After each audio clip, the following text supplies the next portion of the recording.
రోజులుగా అన్ని టీవీ ఛానళ్ళు మనందరం చూస్తున్నాం.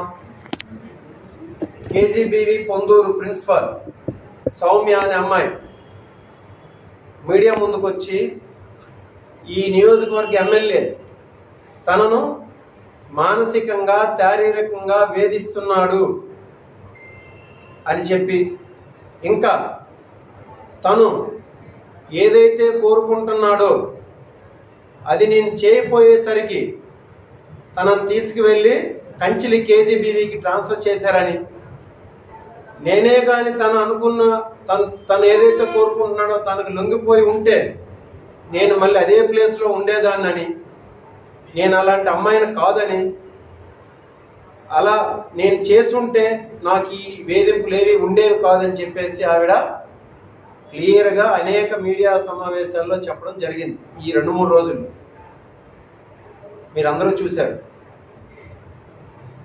నేను ఒక్కటే సూటుగా ప్రశ్నిస్తున్నాను ఆయన కోన రవికుమార్ గారిని. ఆవిడ ఏదో కుటుంబ సమస్యలతో ఒంటరిగా ఉంది. ఒంటరి మహిళ, దళిత మహిళ, 33 సంవత్సరాలు ఏజ్ ఉన్న ఆవిడ. నీ కూతురు వయసు నీకు 57 సంవత్సరాలు, 57-58 సంవత్సరాలు.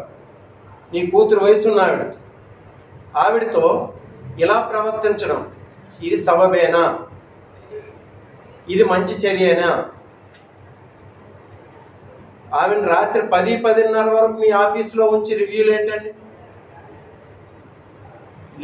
లేడీస్ని, ఉద్యోగుల్ని రాత్రి 10-10:30 వరకు ఉంచి రివ్యూలా? రాత్రి మీద కాల్ చేసి వీడియో కాల్ చేస్తే రివ్యూనా? వీడియో కాల్ చేయాలా? రివ్యూ చేయాలంటే మామూలు కాల్ చేయొచ్చు కదా, గ్రూప్ కాల్ చేయొచ్చు కదా, వాయిస్ కాల్ చేయొచ్చు కదా. వీడియో కాల్ చేయడం ఏంటో? నీకు ఏం అవసరం వచ్చింది రాత్రి మీద వీడియో కాల్ చేసి? ఆ ఫోటోలు చూడండి. వాళ్ళు నైటీలతో ఉంటే వాళ్ళని వీడియో కాల్ పెట్టేసి ఈయన ఒక పక్క వాళ్ళు ఒక పక్క, వాళ్ళ కింద ఉన్న వాళ్ళంట వీడియో కాలే సార్ చేయమన్నారని చెప్పడం అంట. ఎందుకోసం అది ఏం పని? అది ఎంత అసభ్యంగా ఉంది.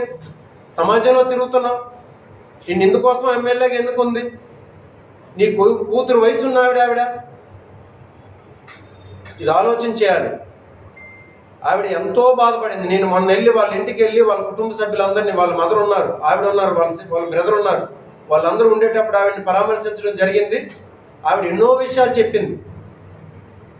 ఆయన నిజంగా ఆ రకంగా కోరుకున్నాడండి, లేక అదే కానీ నేను చేస్తుంటే ఈరోజు నాకు ఈ పరిస్థితి వచ్చేది కాదు అని చెప్పి ఆవిడ బహిరంగంగా నాతో లోపల చెప్పింది, బహిరంగంగా మీడియా ముందుకు వచ్చి కూడా చెప్పింది. ఎందుక మిమ్మల్ని ఎమ్మెల్యేగా ఎందుకుంది ఈ నియోజకవర్గం? ఆలోచించాలి. అయితే దీన్ని ఎప్పటితో మేము వదిలేము.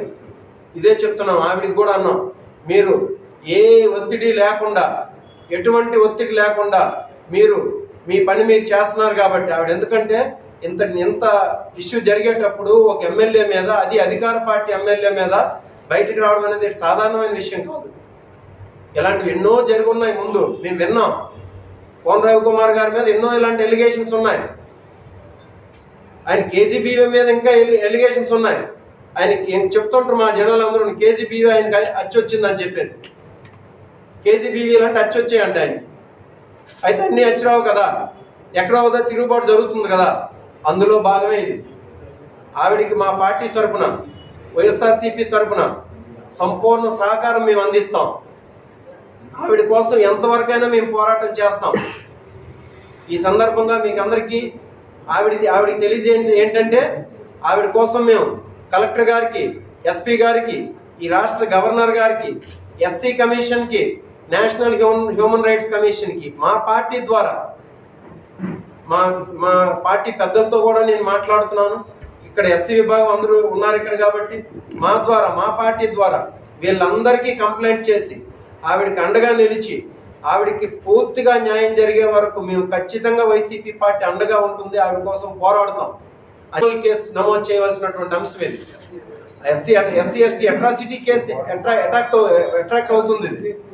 వాటితో పాటు క్రిమినల్ కేసు, లేడీ అసాల్టింగ్ అండి. ఒక ఉద్యోగి మీద ఆవిడ చెప్తున్న దాన్ని బట్టి అయితే చాలా సెక్సువల్ అసాల్టింగ్ అది.